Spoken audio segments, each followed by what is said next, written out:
नमस्कार साथियों, मैं शिवम कुमार एक बार फिर से बहुत बहुत स्वागत करता हूं आपके अपने यूट्यूब चैनल लेटेस्ट क्लासेस में। तो फ्रेंड्स, कैसे आज आप सभी? आई होप कि आप अच्छे होंगे। फ्रेंड्स, जैसे कि अभी आप हमने चला रखा था अपना chapter UP special, and UP special में कल हमने अपनी बहुत अच्छी क्लास की थी जो हमारी जलवायु के सभी एमसीक्यू पर आधारित थी। एंड जो भी उसमें एमसीक्यू छुटे हुए हैं वो सब हम जब आपने जो प्लास्टिक सेट्स निकालेंगे, इसके जो प्रीवियस ईयर क्वेश्चंस निकालेंगे वो उसी में हम रख देंगे। ठीक है, तो आज हम अपना न्यू टॉपिक स्टार्ट करेंगे यूपी स्पेशल में, और वो होगा आपका यूपी की मृदा। देखिए, यूपी की मृदा एक बहुत अच्छा टॉपिक है। इससे एक या दो क्वेश्चन एग्जामिनर पुटअप कर लेता है एग्जाम में, एक क्वेश्चन तो आपको ज़रूर मिलेगा। तो आज हम यूपी की मृदा को करेंगे एंड बहुत ही बेसिक से करेंगे, विद कॉन्सेप्ट करेंगे, इतने अच्छे से करेंगे कि आप कभी भी इसको नहीं भूल पाओगे। ठीक है, तो फ्रेंड्स, मैं आज की क्लास शुरू करने से पहले आपसे कुछ कहना चाहता हूँ।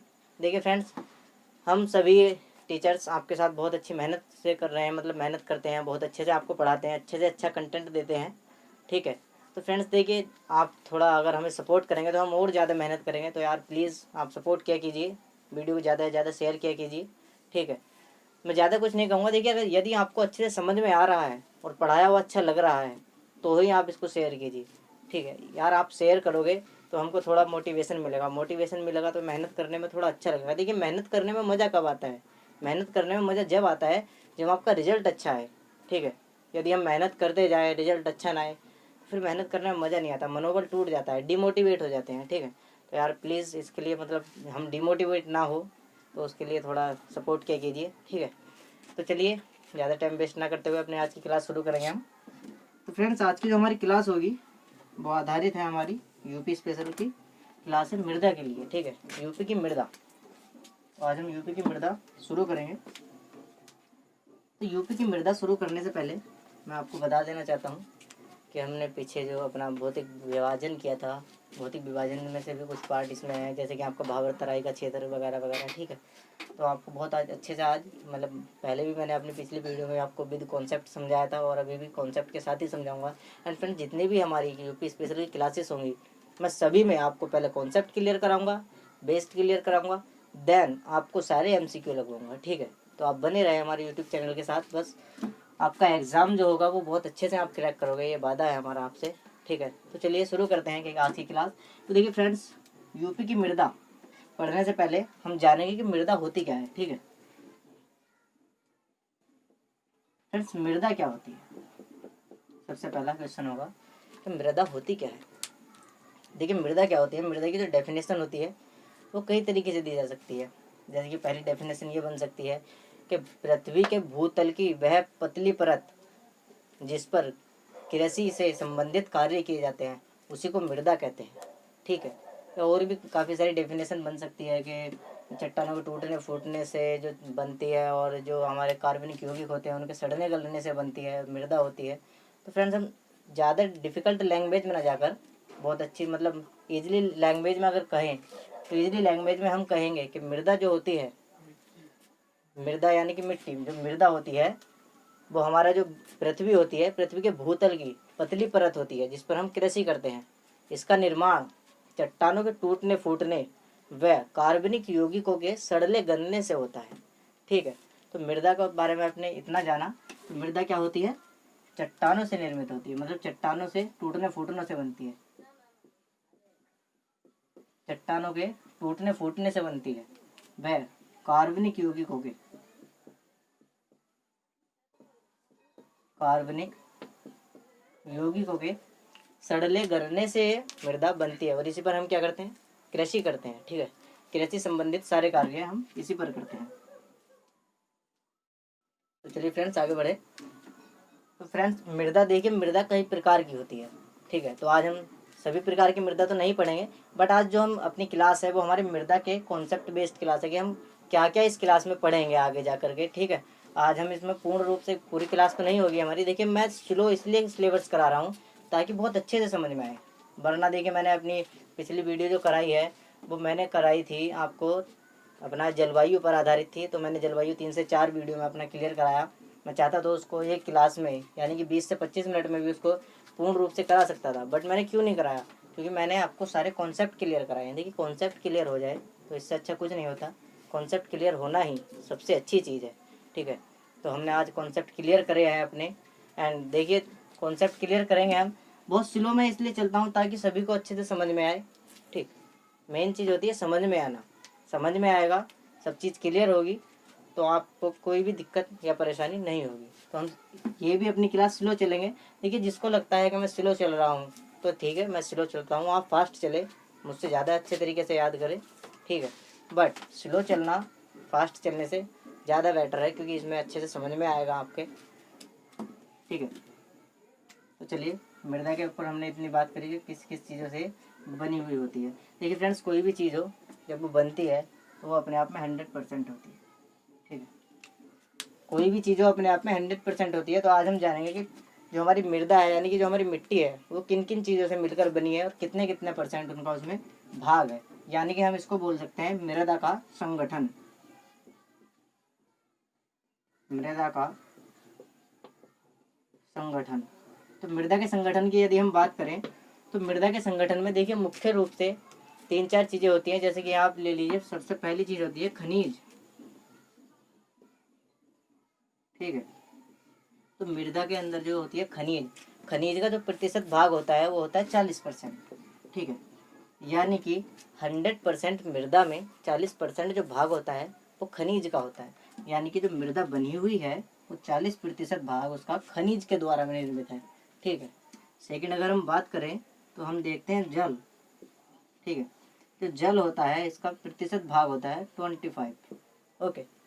एंड थर्ड वायु, वायु का भी 25% ही होता है। एंड फोर्थ होता है आपका ह्यूमस, ठीक है।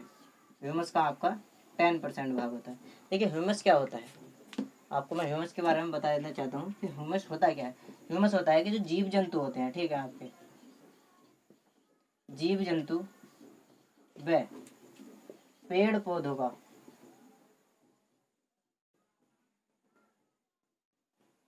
पेड़ पौधों का सड़ा गला भाग,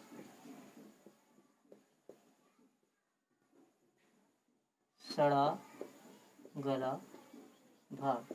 जो पेड़ पौधों का सड़ा गला भाग होता है उसको हम ह्यूमस कहते हैं, या फिर इसको हम कार्बनिक यौगिक भी बोलते हैं, ठीक है। कार्बनिक यौगिक, ठीक है। तो फ्रेंड्स, मिट्टी का जो निर्माण में होती है, जो मृदा के निर्माण में चीज़ें होती हैं, देखिए अब एग्जामिनर अक्सर इनसे क्वेश्चन पुटअप कर लेता है कि मिट्टी के निर्माण में, यानी कि मृदा के निर्माण में खनिज का कितने प्रतिशत भाग है, या फिर जल का कितने % भाग होता है, या फिर वायु का कितने प्रतिशत भाग होता है, या फिर आपका ह्यूमस का कितने % भाग होता है। इस तरह के क्वेश्चन आपसे एग्जामिनर पुटअप कर लेता है, ठीक है। तो फ्रेंड्स, आप इसको याद रखिएगा, इसको नोट कर लीजिएगा, ठीक है। अच्छे तरीके से नोट्स बनाइएगा। देखिए नोट्स बनाना सबसे इम्पोर्टेंट चीज़ है, ठीक। यदि आप वीडियो देखते हैं, सिर्फ वीडियो देखते रहेंगे तो उससे आपको कोई बेनिफिट नहीं होने वाला है। जब तक आप वीडियो देख के प्रॉपर नोट्स नहीं बनाएंगे, देखिए मिनिमम 2 बार आप वीडियो देखा कीजिए।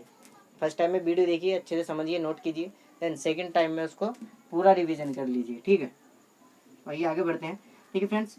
एक बहुत अच्छा क्वेश्चन है, अगर ज़्यादा एग्ज़ाम डीप हो आपका, ठीक है, PCS लोअर PCS तक यदि आप जाए या UP SSC तक जाए, तो आपसे एग्जामिनर क्वेश्चन पुटअप कर सकता है कि मृदा का जनक किसको कहा जाता है। मृदा का जनक, आपने बहुत काफ़ी सारे जनक पढ़े होंगे, बायोलॉजी में काफ़ी सारे जनक आते हैं कि आपके जो कोशिका है, कोशिका की खोज किसने की थी। इसी तरीके से मतलब खोज से रिलेटिव नहीं है, मृदा का जनक, जनक होता है यानी कि पिता, पिता होता है, ठीक है। तो मृदा का जो जनक होता है वो चट्टानों को कहा जाता है। चट्टानों को क्यों कहा जाता है, देखिए ये भी एक कारण है, चट्टानों को क्यों कहा जाता है, क्योंकि जो मृदा होती है अधिकतर वो चट्टानों के टूटने फूटने से बनती है। देखिए बड़े बड़े पर्वत होते हैं, वहाँ से नदियाँ बहती हैं, तो नदियाँ बहती है तो वे क्या करती है, जहाँ से नदियाँ बहती है ज़्यादा खड़ा ढलान होगा तो क्या करेंगी नदियाँ, नदियाँ देखिए नदियाँ क्यों बहती हैं, सबसे मेन पॉइंट है कि नदियाँ क्यों बहती हैं। नदियाँ जो बहती हैं वे अपने धरातल को पाने के लिए बहती है, यानी कि जब तक उनको उनका धरातल नहीं मिलेगा, जब तक उनको अपना स्थान नहीं मिल जाता, वे तब तक बहती रहेंगी। तो क्या होता है, जब नदियाँ बहती हैं अपने धरातल को पाएंगी तो क्या करेंगे, वे कटान करेंगी जिससे उनको अपना धरातल मिले। तो क्या करते हैं, जब नदियाँ बहती है बहुत तीव्र ढलान होता है, तो ये जो पर्वत होते हैं, जो पहाड़ होते हैं, उनको धीरे धीरे काटना शुरू करती है। और काटने से क्या होता है, कुछ बड़े बड़े पत्थर होते हैं, कुछ बालू होती है, कुछ मोटी बालू होती है, तो उन सबको बहा कर लाती है और उसी से क्या होता है, मिट्टी का निर्माण होता है, मृदा का निर्माण होता है। जो आपके पत्थर और मोटी बालू से मृदा बनती है उसको हम क्या कहते हैं, भावर कहते हैं, ठीक है। और जो आपकी हल्की बालू से बनती है उसको तराई कहते हैं। और जो बची कुची आपकी मिट्टी रह जाती है जल के अंदर, उससे क्या बनता है, जो नदियों के द्वारा बनाई जाती है, वो आपका मध्यवर्ती मैदानी क्षेत्र यानी कि आपकी जलोढ़ मिट्टी जो होती है वो उसी के द्वारा बनती है, ठीक है। फ्रेंड्स, हम नेक्स्ट आगे बात करते हैं। हमने बात करी अभी कि मृदा होती क्या है, मृदा का जनक किसको कहते हैं, मृदा के निर्माण में क्या क्या चीज़ें हैं, ठीक है। तो हम आगे पढ़ेंगे। देखिए, मृदा का जनक और निर्माण आपने पढ़ा। अब हम आज मृदा का वर्गीकरण पे भी बात करेंगे कि मृदा का वर्गीकरण किस प्रकार किया गया है, ठीक है। मृदा का वर्गीकरण करेंगे और भाबर और तराई की मृदा के बारे में पढ़ेंगे। और जो बाकी आपके पोर्शन रह जाएंगे मृदा से रिलेटिव, वो हम अगली वीडियो में करेंगे, ठीक है। फ्रेंड्स देखिए, किसी भी मृदा का जो वर्गीकरण है वो भौतिक आधार पर किया जाता है। मैंने आपको पढ़ाया था यूपी का भौतिक विभाजन। तो देखिए, भौतिक विभाजन किस प्रकार होता है, भौतिक विभाजन हो जाता है जलवायु के आधार पर होता है, या फिर मिट्टी के आधार पर होता है कि यहाँ की मिट्टी कैसी है, यहाँ की जलवायु कैसी है, उसी आधार पर भौतिक विभाजन किया जाता है। भौतिक विभाजन का मतलब है प्राकृतिक विभाजन, यानी कि प्राकृतिक के तौर पर विभाजन। जो प्राकृतिक चीज़ें होते हैं उनके हिसाब से विभाजन। देखिए, ऐसे नहीं हो सकता कि आपका एक मुंबई सिटी है, ठीक है, मुंबई ये काफ़ी बड़ा है, दिल्ली इससे थोड़ा छोटा है, इस प्रकार से भौतिक विभाजन नहीं होता, क्योंकि ये प्राकृतिक चीज़ें नहीं हैं। भौतिक विभाजन प्राकृतिक यानी नेचुरल चीज़ों पर होता है, ठीक है। तो नेचुरल चीज़ें जैसे कि जलवायु हुई, आपकी मिट्टी हुई कि यहाँ की मिट्टी किस प्रकार की है, जलवायु किस प्रकार की है, उसी प्रकार से होता है, ठीक है। तो देखिए, मिट्टी, मृदा, मृदा प्राकृतिक जो होती है, मतलब यार मैंने आपको बताया कि प्राकृतिक चीज़ों से भौतिक विभाजन होता है। तो इसी के आधार पर आप कह सकते हैं कि मृदा है प्राकृतिक पिंड है। मृदा क्या है, एक प्राकृतिक पिंड, ठीक है। मृदा एक प्राकृतिक पिंड है।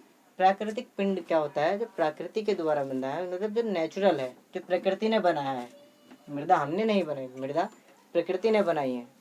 कई अरबों सालों से पहले से ही मृदा बनती हुई आ रही है। जो आपका मध्यवर्ती मैदान है ये अब का नहीं है, काफ़ी टाइम पुराना है, ठीक है। तो प्राकृतिक पिंड है एक मृदा, ठीक है। तो मृदा का प्राकृतिक पिंड है और ये क्या होती है, परिवर्तनशील है।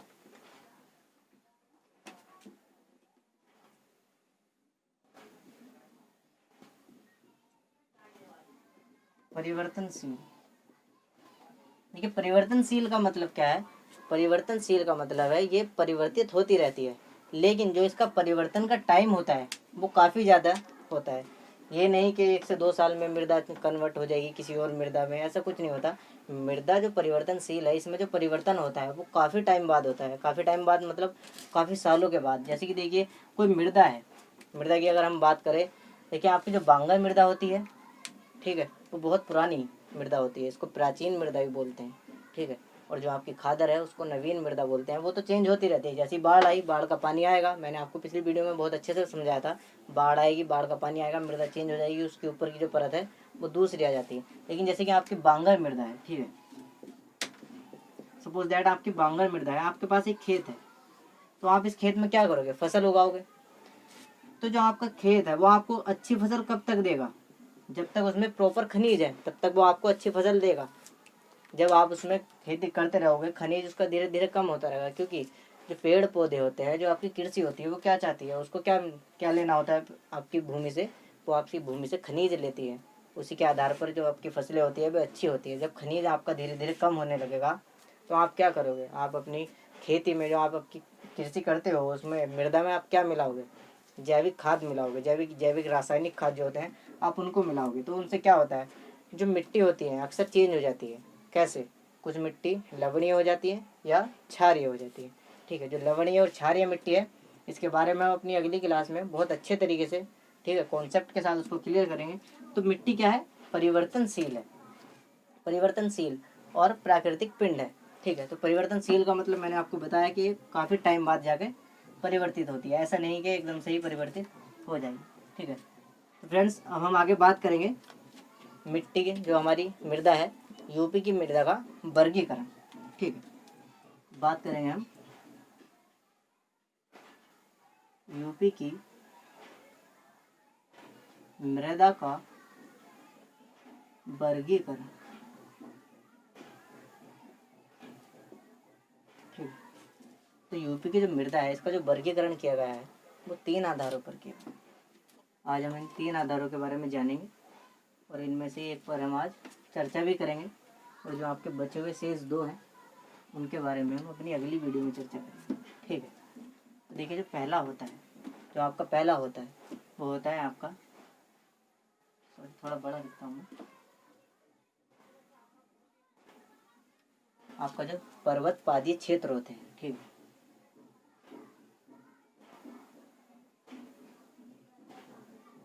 पर्वत पादीय क्षेत्र क्या होते हैं? जो आपके पर्वत के, जो पर्वत होता है आपके पर्वत के जो साइड वाले होते हैं उनको हम बोलते हैं पर्वत पादीय क्षेत्र। जैसे कि आपका भावर और तराई का क्षेत्र। ठीक है। पर्वत पादीय क्षेत्र की मृदा, क्षेत्र की मृदा। ठीक है। दूसरा आपका आता है मध्यवर्ती मैदान की मृदा। मध्यवर्ती मैदान की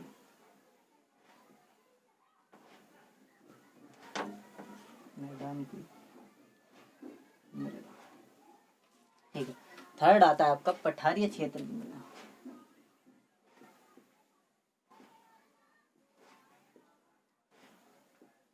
पठारीय क्षेत्र की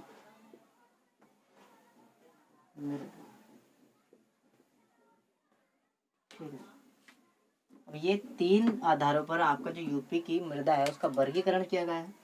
पर्वत पादीय क्षेत्र की मृदा, मध्यवर्ती मैदान की मृदा और पठारीय क्षेत्र की मृदा। अब इस मृदा के अंतर्गत कौन कौन सी मृदा आती है उनके बारे में हम जानेंगे। देखिए, आपकी फर्स्ट है पर्वत पादीय मृदा। इसके अंतर्गत आती है आपकी भावर एवं तराई। ठीक है। भावर और तराई। भावर और तराई क्या है? भावर और तराई क्या है, इस पर हम बहुत अच्छे से, बिल्कुल लो से हाई तक, मतलब कि कहा जाए तो बेस्ट से, ठीक है, बिल्कुल बेस्ट डे हमने बेस्ट से इसको क्लियर किया था। भावर एवं तराई के बारे में अपनी वीडियो में बता चुका हूँ आपको कि भावर क्या होता है, तराई क्या होता है। इन सब के ऊपर हम चर्चा अपनी पिछली वीडियो में कर चुके हैं, जो हमने पहली क्लास ली थी अपनी। ठीक है। तो नेक्स्ट अगर हम चले मध्यवर्ती मैदान की जो होती है मृदा, देखिए इसमें कौन कौन सी आती है। इसमें ही मैंने आपको बताया था मध्यवर्ती मैदान की मृदा में क्या क्या आती है। आपकी मध्यवर्ती मैदान की मृदा में आती है खादर,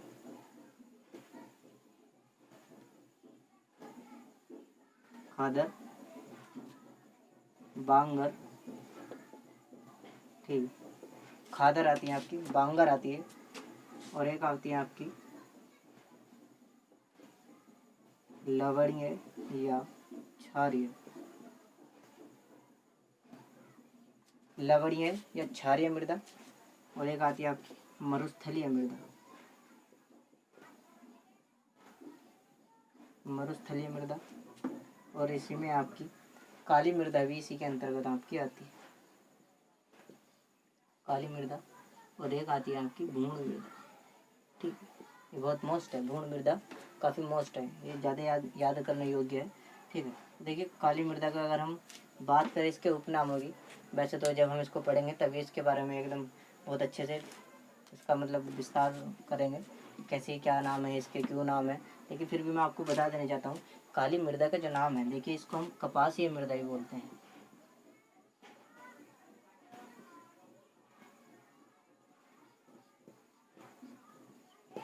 कपास की मृदा भी हम इसको बोलते हैं, या फिर हम इसको रैगुर मृदा भी बोलते हैं, जो सभी को मालूम है। देखिए, ये 2 नाम अधिकतर सभी को मालूम होते हैं, इसके उपनाम काली मृदा के, कपास की मृदा, रैगुर मृदा।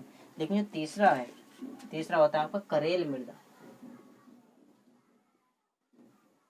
ठीक है। तो ये काली मृदा के 3 उपनाम है। नेक्स्ट हम चलते हैं आगे, पठारीय क्षेत्र की मृदा। देखिए, तो पठारीय क्षेत्र की मृदा है, लाल मृदा इसके अंतर्गत आती है। इसके अंतर्गत आपकी लाल मृदा आती है, पड़वा मृदा भी इसी में आती है,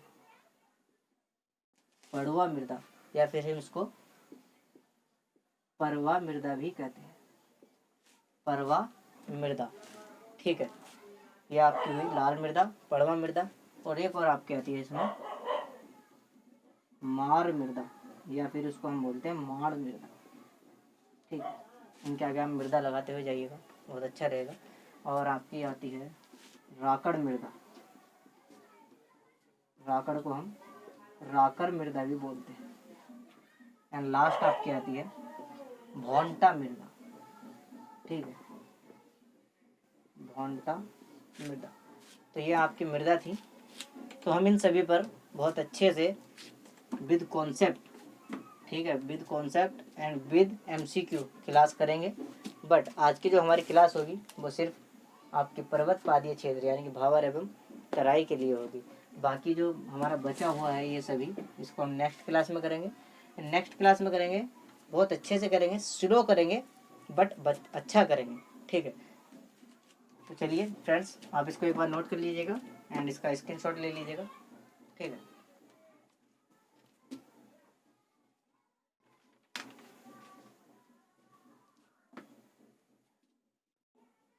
तो चलिए बात करते हैं हम हमारी।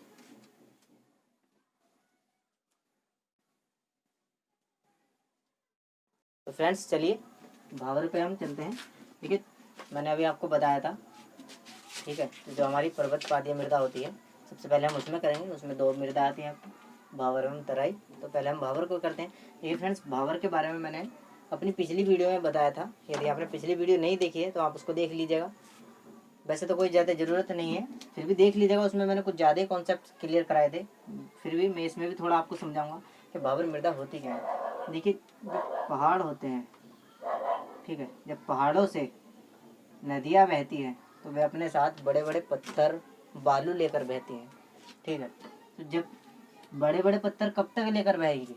जब तक इसका ढलाव तेज होगा, यानी कि जो इसकी रफ्तार है, नदी की जो रफ्तार है बहने की, जब तक वो तेज होगी तब तक ये अपने साथ बड़े बड़े पत्थर लेकर बहती रहेगी। लेकिन जैसे ही ये यहाँ पर आती है, भावर के क्षेत्र में जैसे ही आती है, तो इसकी जो रफ्तार है वो धीमी हो जाती है। तो धीमी होने के कारण क्या करती है कि बड़े बड़े पत्थर यहीं पर छोड़ देती है। ठीक है, बड़े बड़े पत्थर और जो आपकी जो भारी बालू होती है वो यहीं पर छोड़ देती है। ठीक है, तो आपके बड़े बड़े पत्थर और बालू छोड़ देती है, तो उससे क्या होता है कि ये भावर का क्षेत्र बन जाता है। भावर का क्षेत्र किससे बना हुआ होता है? बड़े बड़े पत्थरों से और बालुओं से। तो इसलिए हम सबसे पहला इसमें क्वेश्चन करेंगे, जो भावर की मृदा होती है वो कंकरेली होती है। कंकरेली मृदा होती है। जिसने पिछली वीडियो देखी होगी उसको भी बिल्कुल कॉन्सेप्ट से क्लियर हुआ होगा। ठीक है, तो कैसी होती है? कंकरेली मृदा होती है। एंड इसके नीचे जो होता है ये तराई का क्षेत्र होता है। ठीक है, तराई का क्षेत्र, तराई का क्षेत्र होता है। तराई का क्षेत्र देखिए क्या होता है। तराई का क्षेत्र होता है, जो नदियाँ होती है वे भावर के क्षेत्र में विलुप्त हो जाती है और बड़े बड़े पत्थर और भारी बालू वहाँ छोड़ देती हैं। जो हल्की बालू है वो आगे लेती हैं और तराई के क्षेत्र में बाहर आती हैं, और जो बालू होती है वो यहाँ पर छोड़ देती हैं। तो अभी हम फिलहाल भावर क्षेत्र की बात करेंगे। ठीक है, तो भावर क्षेत्र की हम बात करें, इसकी मृदा कैसी होती है? कंकरीली मृदा होती है और इसमें कृषि नहीं की जाती। इसमें मुख्यतः पशुपालन किया जाता है और यहाँ पर जो होता है अधिकतर वन मिलते हैं और झाड़ियाँ मिलती हैं। ठीक है, कृषि यहाँ पर नहीं होती, वन और झाड़ियाँ अधिकतर देखे जाते हैं यहाँ पर। तो फ्रेंड्स देखिए, भावर का अगर हम बात करें तो भावर 30 से 40 किलोमीटर में फैला हुआ है। ये मैंने आपको अपनी पिछली वीडियो में बताया था। ठीक है, इधर की ओर पश्चिम की ओर भावर का जो है, भावर जो है पश्चिम की ओर ज़्यादा है। इस तरह के से मैंने आपको बनाकर दिखाया था। एंड जो आपका तराई है वो पूरब की ओर ज़्यादा है, भावर पश्चिम की ओर ज़्यादा है। इस तरह से मैंने आपको बताया था। तो यदि आप पिछली वीडियो देखोगे तो बहुत अच्छे से क्लियर होगा। तो फिर भी ठीक है, तो चलिए, भावर क्या है? 30 से 40 किलोमीटर तक फैला हुआ है। जो पश्चिमी ज़िले हैं हमारे, कौन से ज़िले हैं? पश्चिमी ज़िले। पश्चिमी ज़िले कौन कौन से आपके पश्चिमी ज़िले? जैसे कि बिजनौर हुआ आपका, ठीक है, बिजनौर है आपका, सहारनपुर है, ठीक है, मुरादाबाद आपका आता है, सॉरी, बिजनौर, सहारनपुर, हाँ, मुरादाबाद भी आपका इसमें आता है और काफ़ी सारे ज़िले हैं। तो इनमें क्या है, आपकी भावर वाली जो मिट्टी है वो इसमें पाई जाती है, यानी कंकरीली मिट्टी। और कंकरीली मिट्टी पे मैंने अभी आपको बताया है कि इसमें ज़्यादातर कृषि नहीं होती है। ठीक है, तो आगे हम चलेंगे। ये तो हो गया आपकी भावर की बात। हम बात करते हैं तराई की। ठीक है। तराई की देखिए, भाबर और तराई मैं आपको अब इतने अच्छे से इसलिए नहीं समझा रहा हूँ क्योंकि मैंने पिछले वीडियो में सब क्लियर किया हुआ था। तो तराई की हम बात करते हैं। ठीक, तराई की हम बात करें, मैंने अभी आपको बताया था कि तराई क्या होता है, जहाँ पर नदियाँ बाहर आती हैं उसको हम तराई कहते हैं। ठीक है, ये सब चीज़ें मैंने अपनी पिछली वीडियो में बताई हुई हैं, तो इसलिए मैं ज़्यादा नहीं बता रहा हूँ। देखिए, तराई मिट्टी जो तराई जो क्षेत्र है ये क्या है, महीन अपसादों से बनी हुई मिट्टी है। महीन अपसादों से बनी मृदा। ठीक है, महीन अपसादों से बनी मृदा है, इसको हम महीन दोमट मृदा भी बोलते हैं। महीन दोमट मृदा। ठीक है, महीन अपसादों से बनी है इसलिए हम इसको क्या बोलते हैं, महीन दोमट मृदा बोलते हैं। देखिए, ये जो आपका तराई का क्षेत्र है ये क्या है, समतल है। ठीक है, समतल है, दलदली है और नमी युक्त है, यानी कि नम है। तो समतल, दलदली और नमी युक्त होने के कारण यहाँ पर क्या होता है, जो धान और गन्ने की फसलें हैं वो बहुत अच्छे तरीके से होती हैं। धान व गन्ना, ये सभी मैंने आपको अपनी पिछली वीडियो में बताया हुआ है। धान और गन्ने की फसलें बहुत अच्छे तरीके से होती है। और इसका जो एरिया है ये किधर है, हमारे यूपी के उत्तर भाग में। ठीक है, यूपी के उत्तर भाग में ये पाया जाता है। तराई क्षेत्र का मैदान मैंने आपको बताया था 80 से 90 किलोमीटर का है।